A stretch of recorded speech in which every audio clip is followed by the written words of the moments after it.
Norman Chan, Hey, Will. how much do you think glasses should cost? I don't think they should cost a lot. A lot of people watching this show and our other videos have mentioned that many of us wear these similar glasses.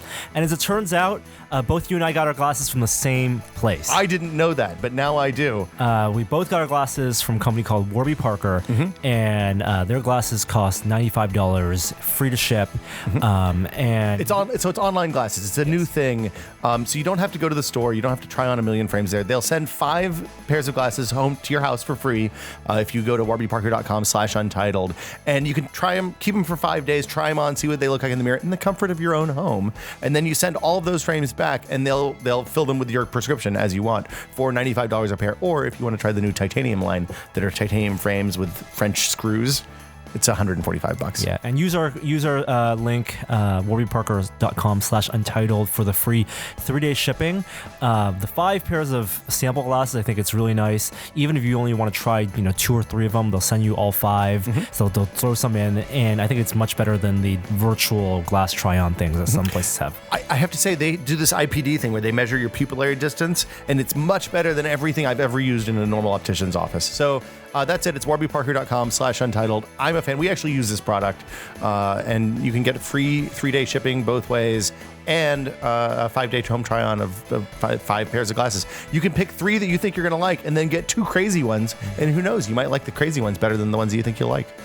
So now on with the show. Thanks for supporting Still Untitled, Warby Parker. Welcome to Still Untitled, the Adam Savage Project. I'm Will. I'm Adam. And I'm Norm. I know we agreed on a topic before. Yes. But there might be a better topic that's more topical. by all We can means. always go. Adam, what are your thoughts on Radio Shack? Oh, Radio Shack. That is a great thing to talk about. What a sad state of affairs that Radio Shack could not figure out a way Here, to stay in business. I am of 2 minds on Radio Shack. Yes. So I spent a significant portion of my formative years in both Radio Shack and also screwdriver shops, like early PC, the places you would go to buy PC parts before the internet. Screwdriver shop? Yeah, you called them screwdriver I've shops. never heard that term. So you're probably a little bit on the wrong side, a little bit on the too old side. Right. But when I was in college, the place you would go to buy, people are going to yell at us for chomping chips on the podcast, Adam. The place I would be go. the last one I do. I'm sorry. It's okay. just get it all out. Let's let everybody enjoy it. Did you bring enough for everyone? Hold on. Oh, Perfect. That's good. Okay. Nutrisecond flavor. And we're back.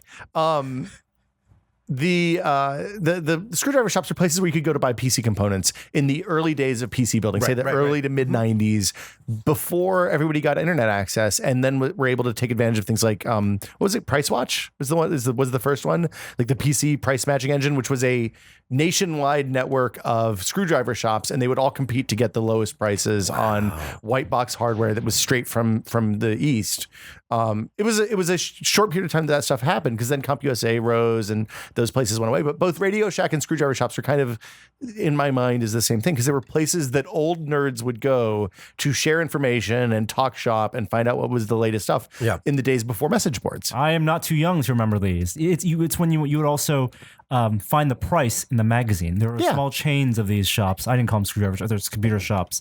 But there would be like, you'd have to get one of those trade publications or something like Computer Currents or Computer Shopper. And the franchise would they would issue, this month, this went down $7, and you bring the magazine in, and they would have a copy, and that's how they would figure out their own prices as well. Wow. Well, and so, like, I'm here because of screwdriver shops. Right. Like, I learned how to build PCs in those places, and then I found Boot Magazine, which led to me getting a job writing about technology on the internet. Wow. And then I ended up writing the successor to Boot, which was Maximum PC, for almost 10 years. That's so fun.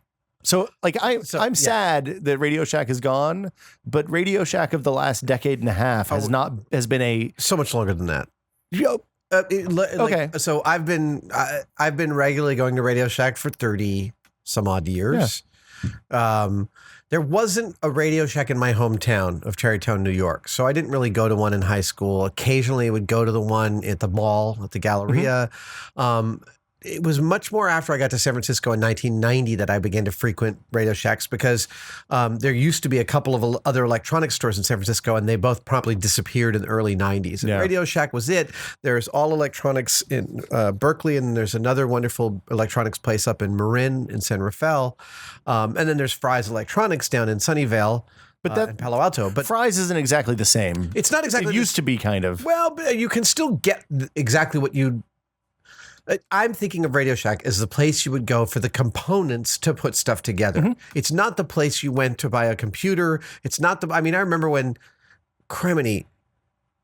I remember deep into CD-ROMs when you could get DVD-Rs with your laptop. Radio Shack was still selling them for like $20 a piece. Oh, yeah. Right. So my experience. The blank discs, just to be clear. Exactly. So my experience of Radio Shack over the past 25 years I've been in San Francisco is that they've never lived up to the promise of what I hoped they would be. I mean, if I needed a Switch and I needed 3 or 4 of them, they would have 2 or 3 of them. It was like amazing, their ability to not have in stock the thing I needed or to have the wrong number. That was the token business. It was like, we have it because that's what we're kind of known for, but that's not where they're making money from. No, and I realize that. I also I've been looking into this lately, and I've been reading a bunch of ex-employee blogs of Radio Shack employees. And it sounds like for at least the last 30 years, it's been one of the like uniquely worst places to work. Yeah. I mean, you know, like for a while when I would go into Radio Shack in the 90s and buy batteries and they'd be like, hey, I think there's a comedy bit about this. Why the fuck do you need my phone number to buy batteries? Right. I would give them grief about it. And then I talked to one of the guys who's like, look, they make us ask for the batteries. This was the moment that I realized that the bad retail experience isn't usually because of the person working retail. Sometimes it is, but a lot of times it's institutional. And asking for your phone number when you buy batteries is a perfect example of that. Nobody needs your phone number. List. No, of course not. And I've been saying, actually, my dad said that. I was 15 and I was buying something with him, and I said, "And what's your address?" And my dad said, "You don't need that." And they were like, "Okay." And it's not their fight. They're not going to die on that hill. So I've been saying that ever since. The thing about the institutionalization is that it's just, it makes me so mad. Was it Circuit City that fired all their older salesmen? Yes. Okay. Or it might have been the good guys. It was one of those two. Okay. It might have been the good guys. They all kind of fall in the same. Right. But so they have this nationwide network of electronic stores. They decide to sell all their they get rid of all their expensive employees and put entry-level employees out on the floor. And within a very small amount of time, within a couple of years, the company is completely bankrupt and gone. Well, and I just have a point here, which is it's this idea, this American corporate structure that really pisses me off of like lowest common denominator. And you read this on the Radio Shack employee blogs constantly of like 2 people running an empty store for days on end and having to then run inventory from 1 to 5 in the morning after the store closes because it's like capriciously been decided by Central. And the end result is it's no mystery to me why Radio Shack is closing. I haven't walked into a Radio Shack in 25 years and found someone who knew what they were talking about. Well, or knew where anything was except 9-volt batteries and remote control cars. And the fundamental problem is... And by the way, I also don't place that blame on the employee. Like, no. I mean, when you go to the Apple store, the Apple employees know what they're talking about, or they can point you to someone who does. The problem with Radio Shack has always been that they never had the stuff that you need. If you just needed something, it was always way more expensive than you could get it literally anywhere else that sold that thing. And if you needed something in a hurry and you're willing to pay that premium, then they didn't have enough of it, or they didn't have the right thing, or they had something that was like one axis off or whatever. And I mean, like they couldn't. People always say, hey, people who make stuff should be supporting Radio Shack. But if you're making stuff and you're on any kind of budget, Radio Shack is not a good place to buy any of the stuff that they sell for makers, Arduinos, components, whatever. And they did make the attempt to pivot towards makers. They brought in Arduino. They repackaged and rebranded all of their electronics drawers to be much easier to navigate through. I took note of that. I still noted that they were grossly understocked. That it really felt like a token kind of thing. Like, I know there's an LED in this drawer, but it's not the one that I need, and it's not a one that's useful. Well, and the stores were hot and cold based on location. Like, I think based on who the independent operator was, or who they were owned by. For example, there's a Radio Shack in Sebastopol near old Maker Make Magazine's headquarters in Sebastopol, that is one of the best electronic shops I've ever been in. Oh, wow. Like, those guys have everything. It's really good. The people that work there are knowledgeable. They can answer questions. Super good experience. Like, I hope that store survives under some other title. It doesn't need to be a Radio Shack. But the vast majority of them, when they pivoted to selling cell phones 10 years ago, it's just been one disaster after the next. Well, and I mean, it's like, what is the business model? The whole idea of Radio Shack was that it was a tinkerer's paradise. That's the beginning. And then, of course, that's not a supportable national franchise business. Of course, I say of course. It's like, smart people made the attempt, and then they sold phones, they sold computers, they sold the batteries for your cordless phones, and ridiculously expensive digital media. I've always wanted to buy. I remember buying $12 CD-ROMs, CDRs. Yeah. But at the very same time, you could buy a stack of 100 at Office Max for like $18. Yep. Oh yeah. And with the rise of internet, I mean, as a retailer, you kind of have to accept that there is a premium if you want it that day, which is totally okay. reasonable thing to pay. Reasonable as long as they have what you need. So you're right. What is the business model? What could have saved Radio Shack? Maybe does that kind of store is just impossible to be sustainable in that kind of nationwide chain level? In the internet age? I mean, that's scary if it's the case, because there's a lot of edge businesses. Look, I feel like, I mean, it's a difficult time because you have a lot of people. What do you call that when they go and look at the item in the store and then order it online? Showrooming. Right. I mean, Circuit City. It's not Circuit City. Best Buy, the last man standing. I mean, they get that all the time. Which is ironic because they killed the actual showroom model of electronics, which Good Guys used to be. Good Guys, you walked in. Circuit City was a showroom, and then each, the registers were at their departments, and Best Buy turned it into the shopping, the grocery store model. And frankly, I will tell you, I like Best Buy. The Best Buy we have here in San Francisco is staffed by a bunch of great people. Mm-hmm. They genuinely know where stuff is, and in general, for the most part, I think they're knowledgeable and sweet. When I was in Chicago a few weeks ago, I needed to get a DVI to HDMI adapter, and the people in Best Buy not only knew exactly where it was, they were happy to direct me to it. It was only $30. I'm serious. It was a $29.97 thing that usually comes with your video card for free. Right.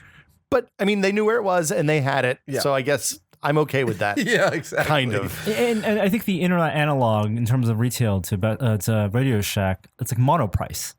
It's like they have every single length of cable, type of cable, all colors. They make it, and then you can get it real cheap. And that is what people used to go to a Radio Shack for. It is. And how could you, and you have this open question of how could that be supportable to keep a nationwide chain of franchises where you make sure that they all have a 6-inch, 1 foot, 18-inch, 2 foot, 36-inch, everything. It's not. I mean, two things. One, somebody who's writing about Radio Shack's demise pointed out that there's never been a nationwide electronics chain that survived. Right. Right. They all have a 12 or 20, 25 year lifespan at most. The other thing that comes to mind is what Amazon's doing in New York, which is they're stocking the most commonly ordered things in locations in Midtown that then they can put on a bike courier or a 1 hour courier and do 1 hour delivery for, which for my purposes, like 1 hour delivery to where I am is much better than going to the store. Absolutely. Like 90% of the time. Almost impossible to compete with. Yeah. So, I mean, it's a little scary because we're moving toward an Amazon dominated mono retail. And that's, I got a lot out of being a kid and wandering around hardware stores and looking at stuff. And hardware stores are one of those things that don't seem to be in, I don't know. I haven't looked into this, but I mean, there's still plenty of little hardware stores. Around here, they seem okay. They do. I don't know if that's equivalent I don't know in the if rest that's of the indicative. world. This is self-selected here. But, I got a lot out of wandering around and seeing stuff. If anyone's ever ordered from McMaster Car, the difference between flipping through their print catalog and looking at them online. And McMaster was one of the earliest big companies, and they sell a little bit of everything, to have an incredibly navigable website that felt very much like navigating the catalog. They really worked hard on that interface and they nailed it. And still, I think browsing that catalog is twice as useful as going online, because when you're looking up, when you're looking at a wall of shelves or you're flipping through a catalog, you're making connections that you wouldn't make normally. You're looking for the micro switches, but the micro switches are at the end of a 90-page chapter on switches of every kind. Oh, I didn't know that. Wait, they've got one of those. I didn't even know you could get. Oh, wait. Oh my God, that one does 12. Oh, double pull, double thread. This, and all of a sudden, problems were solved you didn't know you had. You find a better solution for a problem that you didn't know you had. By the random looking. Well, and then other stuff that's hard to Virtual reality find. is going to solve that, by the way. Do you think so? I think we'll have virtual. That's really nicely optimistic, but I feel like that solution, like the ideal application of that, which is being able to sort of wander the aisles of a virtual store where, hell's bells, like you probably put something in your basket and all the shelves you start to look at are different because they've prioritized. Again, that's problematic to me, even though it probably seems like, well, first of all, it seems like 20 years away. So you're saying the permanence of space and our brains being able to sort and analyze and inventory. It could be. Well, because when you look at a search results page, you only see the 10 things that the recommendation engine thinks you want to see. And it's the accidental occurrence that a store environment or a catalog gives you that I would love to see. Well, I mean, I'd love to see McMaster try it on their catalog. Like flip, stop. What is that? I mean, those accidents have yielded so many really interesting solutions for me in the making of things. The fundamental problem with online purchasing versus catalogs or retail. And it's funny, I hadn't thought about catalogs. I always thought about catalogs as being closer to online, but I think you're probably right because you jam, at least in like a McMaster's car situation, you're jamming so many things, or Campmore, you're jamming so many things on one page because every inch of space is valuable. Yeah. Let me make it. Yeah. There's a wonderful model maker's catalog called Micromark. There's another one called the Small Parts Catalog. Both of them, I recommend you go to their websites and order a catalog from each. They're delicious catalogs. Sit there. They're both probably about 50, 60 pages. And you can sit there and browse through every kind of tool and knife and little ball bearing and rods and rod ends and electronics, and just fantastic catalogs for learning about new ways that are being developed to make things in ways that the website's not necessarily going to lead you to, because websites are all, what do you need to find? Here it is. Well, I mean, they're very transactional. Like it's intentionally that way because they want you to find something, and their goal is to get you to click buy on something in as few clicks as possible and as less time. Because the more you click buy, the more money they make. Exactly. And I get that. And it's just, I don't mean to say, I'm not lamenting the good old days. Well, you kind of are. I guess I am. But I'm lamenting good old days that for me never existed with Radio Shack. But I think that, going back to could Radio Shack have sustained itself? Could it have survived as a nationwide chain? I don't think that's possible. I think you might be right. But what could they have done with that brand and the goodwill? It's kind of like what a place like Tech Shop has done. Yeah, it's a place where people go to learn. That's the trick, is that it is a brand that is still pretty strong. I would have loved to have helped them out in some way. It strikes me as the Adam Savage brand, the Adam and Jamie brand, the Tested brand are all brands that would dovetail nicely with Radio Shack's, their perception, their curating, whatever that is, the public's idea. Their original thing. Yeah. We've got a good Radio Shack up in Noe Valley here. Jamie and I both shop there frequently. Yeah. When you get a good one with someone who cares behind the counter, it's a wonderful experience. Well, I mean, that's true of a lot of retail stuff, though, right? That's true. But I'd love to hear from people who maybe work at or don't go to or own, not a Radio Shack, but there are a bunch of electronic stores, mom and pop ones. There's one in San Rafael. It's amazing. But what has their business been like over the past 10 years? And how do they keep themselves afloat? What are the things they do? Well, and when you look at the threat, I mean, because at this point, Amazon has gone from being the internet underdog to being the Walmart killer Right. In a lot of ways, right? I mean, it's a massive place. You can buy everything. They undercut everyone else. Yeah. And Even themselves. Yeah. I mean, and they make no money, which is making no money is the scariest part of Amazon to me, because that to me says, well, we're going to keep making no money until we've run everyone else out of business. And then it's going to be basically demolition man. And this is the place where I get really scared. Yeah. Like Uber, we want to destroy the classic taxi company. Okay. I don't mind that, because taxi companies, by and large, as far as I've been able to determine, because it's one of my areas that I get fascinated by. So I talk to cab drivers all the time. Taxi companies suck. Yeah. Especially in San Francisco, what they've done to the cab drivers. Cab drivers haven't gotten a raise in 25 years. The taxi rates go up, but every time they go up, the companies raise their fees exactly that amount. So cab drivers don't make anything. Yeah. As far as I'm concerned, I don't see Uber doing anything different once they owned the entirety of the business model. Well, and I mean, they're behaving in. Yeah. I mean, here's the thing. You can behave like the underdog for a certain period of time, but until you're not the underdog anymore, at that point, behaving like the underdog and being scrappy and an upstart makes you seem kind of like a jerk. So, Well, anyway. And as well as Amazon is doing, there are areas that it doesn't do well. Like Diapers. They pulled out of the diaper thing Really? 3 weeks in. Really? Yeah. Well, I think they had bad design on there. It turns out if the diapers don't keep the poop in, picture people frames, don't buy the diapers. Custom picture frames. Like there are areas, and that's areas where mom and pops where there's businesses that can grow. Custom picture frames are a perfect example, though, of a business that could be outsourced and run out of China. Like if you look at eyeglasses, I mean, your Warby Parker eyeglass frames, they're not ground locally. Your crowns, your dentist can get crowns and dental work.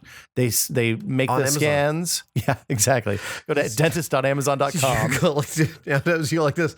And like it's on its way to you. But you send the virtual x-rays to crown. China. You get a virtual Yeah, crown exactly. first to see how it looks. Right. So that when you're doing Skype calls, That's right. That's a beautiful white smile. Would you like cosmetic surgery for your avatar? Ooh, that sounds good. I have That's a program totally that makes me gonna look like an animatronic fox. What? Yeah, I can Skype as an animatronic fox. It moves my lips and everything. It's really creepy. I love that idea. Yeah, we could do a whole podcast like that if you want. No. no. Yes, I'm into it. Yeah, I'm sad that Radio Shack is going, but I've been sad about. Here's my Radio Shack apocryphal tale. Now, this isn't a story about Radio Shack. It's about one employee who didn't know what he was doing. 1993. 1993, 94. I go into the Radio Shack right actually over here on Mission Street. And the counter guy is occupied because there's this old couple there and they've brought in their Polaroid Instamatic camera. Oh, great. And the problem they're having is that they said the battery's low. They'd like to buy a new battery for it. So just to remind people about Polaroid film, there are no batteries in a Polaroid camera. The battery is in the film.